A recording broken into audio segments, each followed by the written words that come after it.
We're talking with Jamie Kopit today from Nashville's Nutcracker. And Jamie, we're very excited to have you. Thanks for taking time out of your day today. Thanks for having me. Now, you have been a dancer for quite some time now. I was looking through your history. When did you start, first of all? I see when you got your first award at 15, but when did you actually start dancing? I started dancing when I was 3 years old. Oh my Actually. gosh. Yeah. I mean, as much as a 3-year-old can do ballet. But yeah, I was in ballet class at 3 years old. My sister was dancing before, so my parents put me in as well. Yeah. And you grew up in California, is that right?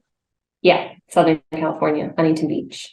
So you did a lot of your dancing previously on the West Coast. When did you make your way east to Nashville? Well, I first danced in New York City for almost 7 years. Okay. And then I think 2018 is when I joined Nashville Ballet. That's a big shift to go from California to New York and then settle in Nashville. Uh, Tell us the most culture shocking thing that happened when you got to Nashville. I think for my husband is from New York. I met him in New York. And I think the Southern accent, we didn't really think we were going to be that much in the South because we hadn't spent much time in the South. And I think when we first heard that people actually talked with the Southern accent, we were like, wow, we really are in Nashville. Did you have to get a translator? Yeah. Well, we're glad that you're in the Nashville area, and we really do appreciate you taking some time with us. I know you guys are in the middle of rehearsals for Nashville's Nutcracker. When do shows start? December 8th is our opening performance. Very, very exciting. As long as you've been dancing, do you still get nerves when a show starts to creep up? Oh yeah, I still get nervous. There can be a variety of reasons. Maybe it's a new role for me. Maybe something different elements always occur. Your headspace can be different one day from the next. I think Nutcracker is a nice kind of just doing it every year kind of makes it a little more familiar and a little more homey feeling. So maybe less nerves because we know the production so well. Of course, when we get a new role or something like that, then I think the nerves can definitely creep in. Let's talk about your role specifically and then what that process is like, because with this being an annual show, I think most of us would assume, oh, Jamie's always the same role. She does the same thing. It's just walking back out on stage again. But that's not always the case. So start with, what role do you have for us this year? And then what is that process like year to year? Yeah, so I actually have two roles. I do the Dewdrop Fairy, which is the flowers scene. And I also do the Sugar Plum Fairy, which is kind of the big pas de deux at the end, which is a dance between a man and a woman at the end of the second act. And of course, I didn't always have those roles. I mean, I've been doing the Nutcracker, I think, since I was 5 or 6 years old in Southern California. So I've kind of made my way all the way to the Sugar Plum Fairy, which is another special reason why the Nutcracker is so great, is that you can see your own journey and your own build in your dancing and your career. But this is my 3rd year doing the Sugar Plum Fairy. So yeah. Does that make it easier when you start rehearsing for this show to go, oh, I've done this, I'm comfortable with this, and maybe there are some tweaks here and there, but it certainly makes you more comfortable, I would think. Yes, it does make you more comfortable, and it allows you to kind of build on what you've done and who you are as a dancer. That's why it's so great, is you can come back each year and say, oh, I'm stronger at this now because I've been doing it longer. And I've been doing all these other things the past year. And now I'm returning back to Nutcracker to see like how much you've grown. And then to say, what can I do different this year? How can I make this better? So that's always really fun as an artist to do that. I'm sure there's some fun that comes with doing such a recognizable role as well, because I was looking through your history as a dancer, and for the average person, they may not recognize all the shows, but this is one that pops right to mind, and everybody knows the Sugar Plum Fairy. Yeah, absolutely. It's it's really fun, and it's fun to see all the kids backstage. And, you have your pink glittery tutu, and it really resonates with people. And yeah, it's a lot of fun. It's a lot of fun. Let's talk a little bit about some of the other roles that you've had since coming to Nashville, if you don't mind. What were some highlights for you as part of the Nashville Ballet? I think the Nashville Ballet Nutcracker is a lot of fun. What makes it special is it takes place in Nashville. A lot of Nutcrackers aren't necessarily specific with where they're located. So like the beginning scene takes place in the Belmead Mansion, for instance. And I don't know, I've had so much fun here. It's a smaller company, and we're really very family oriented, and we spend so much time together just naturally in rehearsals. But in Nutcracker, I feel like we spend as dancers even more time together, because we're in the theater for a whole month. Normally we just do like weeks at a time. So it's like a very bonding experience. Also, there's many casts of each part, so you get to see your friends do the same part as you and learn from them. And so I don't know, I feel like my experience here with Nutcracker has been very like community and kind of bonding experience, and it's been really nice. I like to think of this show for folks that are going to be attending as maybe like an icebreaker type show. What are some other shows that you've been a part of in Nashville that you would recommend people check out? Well, I always love the story ballets, especially, for instance, I think the Nutcracker resonates so well with people because the music is so iconic, right? Mm-hmm. And it changes so much. The music is constantly, I mean, in second act, there's just the Russian, the Chinese, all the different divertissement is like such an iconic little segment, and it's just very engaging. I'm really excited for Romeo and Juliet coming later this year. A little different, little darker, a little bit more dramatic, but the story everyone knows, right? So you can follow it easily.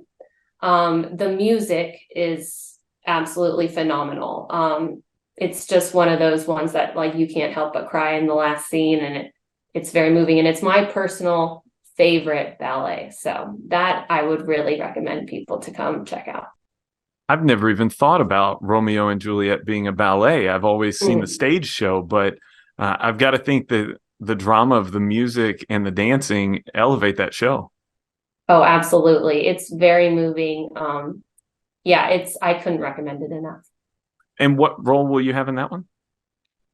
Well, to be determined. Cassie TBD. has not come out for that yet. We'll But, have to stay tuned. It's gonna be fantastic. So Yeah. Very, very cool. Well, we need to step aside for a brief break. When we come back, we're going to talk more with Jamie specifically about some of those differences that she mentioned in Nashville's Nutcracker and the Nutcracker. We'll talk about that in just a moment. Come on into Colton Steakhouse and Grill. Whether you're entertaining clients, feeding the team before the big game, celebrating with a loved one, or just need a break from all of life's little challenges, we know what's at stake.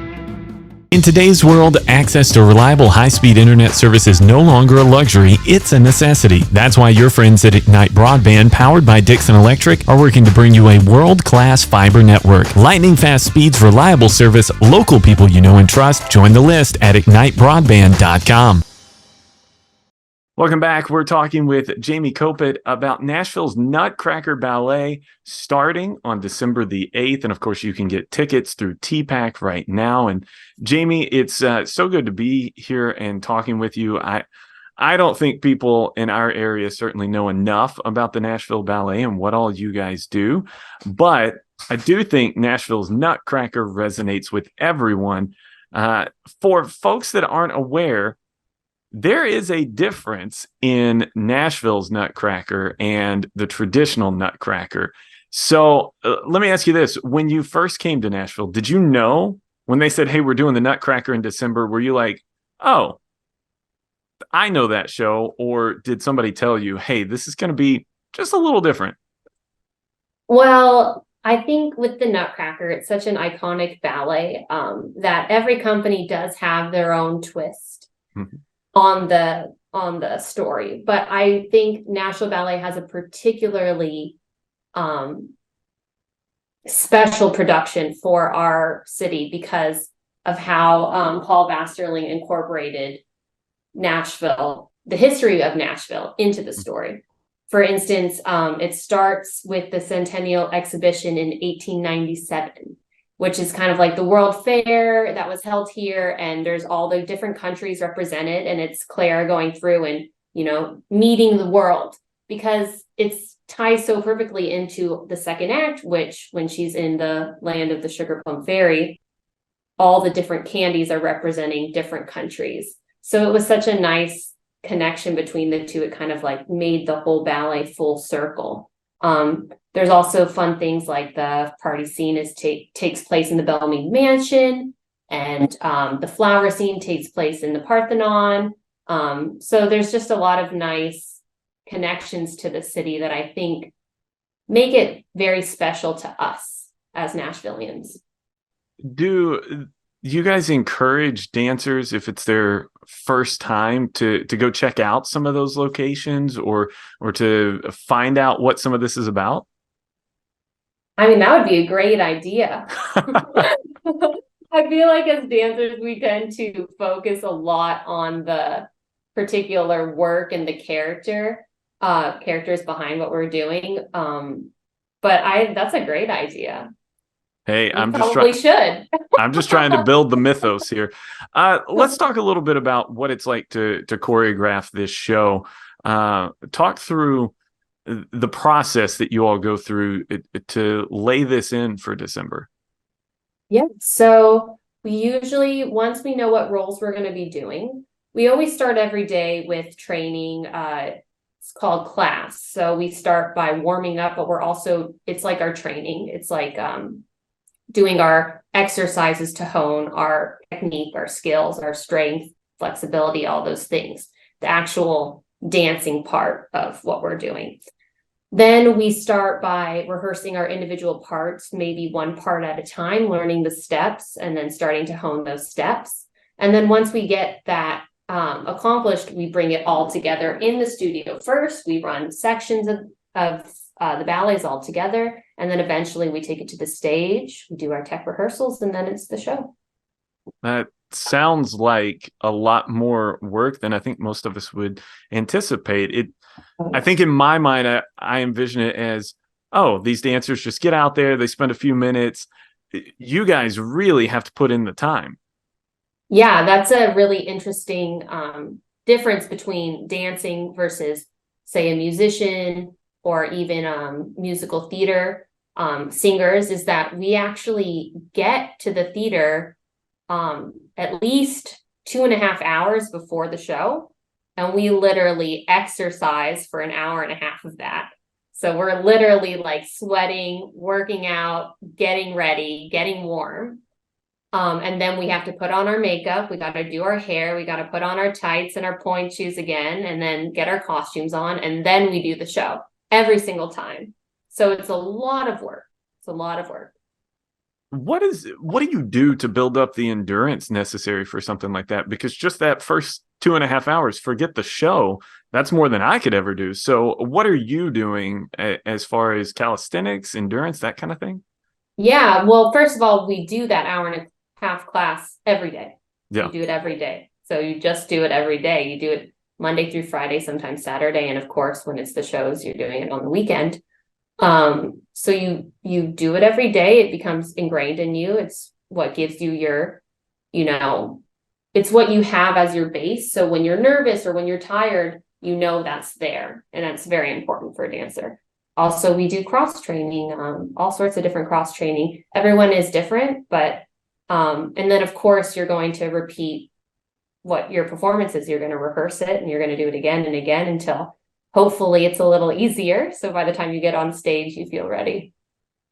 Let's talk about specific choreography. Do you have a scene or a dance or a moment in the show that either A, was particularly challenging for you initially, or B, that is just one that you really enjoy being a part of?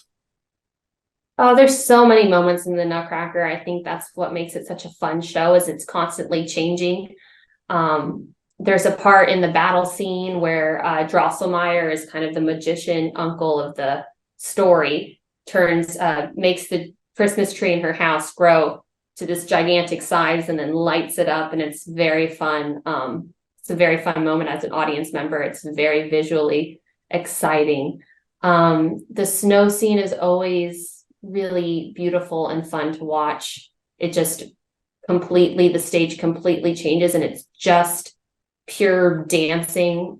Just so many snowflakes on stage dancing, and then there's the snow couple, and the music's very exciting. That's always a favorite.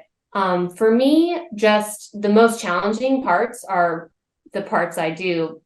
Sugar Plum Fairy, she's very technically demanding. So like the classes we do in the morning, she needs those classes before, because it's a very revealing role. It really reveals your skill as a ballet dancer, as a classical dancer. So in classical dance, I mean, you're always trying to strive for perfection that isn't really possible. So of course, it's just endlessly challenging. But I mean, that's personally why I love dance, is because it's the process and it's the work you put in that is really rewarding. So yeah. What's that feeling like when a show wraps and you know you've just absolutely crushed it? It's wonderful. It's a wonderful feeling. You feel really proud for yourself. I will say, with roles like this, I don't think you ever feel like you crushed everything. There's always things you could have done better. Sure. But the beauty of it is that it comes back next year. Fair enough. Now, let me ask you, Sugar Plum Fairy, Snow Queen, which costume do you prefer? Well, they're both very beautiful tutus. I will say they are not the most fun to dance in sometimes, because they are a bit heavy. Okay. So it's kind of like putting on this heavy thing that takes a moment to adjust to, because you're so used to just dancing, in your workout, in your, leotard and normal lightweight clothing. But it is magical. And when you have your headpiece on and everything, it really, finishes your character and puts you in there, puts you in that place. Who's got the better dance between the two?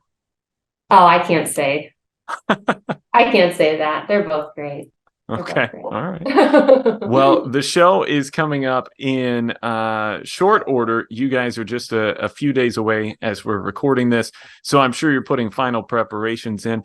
If you could sell the show, for lack of a better term, to our audience and encourage them to come out, what's the big selling point for Nashville's Nutcracker? I think the music and the production are just really a beautiful celebration of this season. I think you will genuinely be entertained. You will laugh. You will be impressed. You will love the beauty of it, and you will love the family. There's children. There's everyone coming together. It's kind of a celebration of not only this holiday season, but Nashville as a city. And I think everyone should come check it out. Well, those first shows are coming out December 8th at 7 o'clock. You can get tickets by going to tpac.org and check them out. Jamie, we're looking forward to seeing the show, and we really appreciate you taking some time with us today.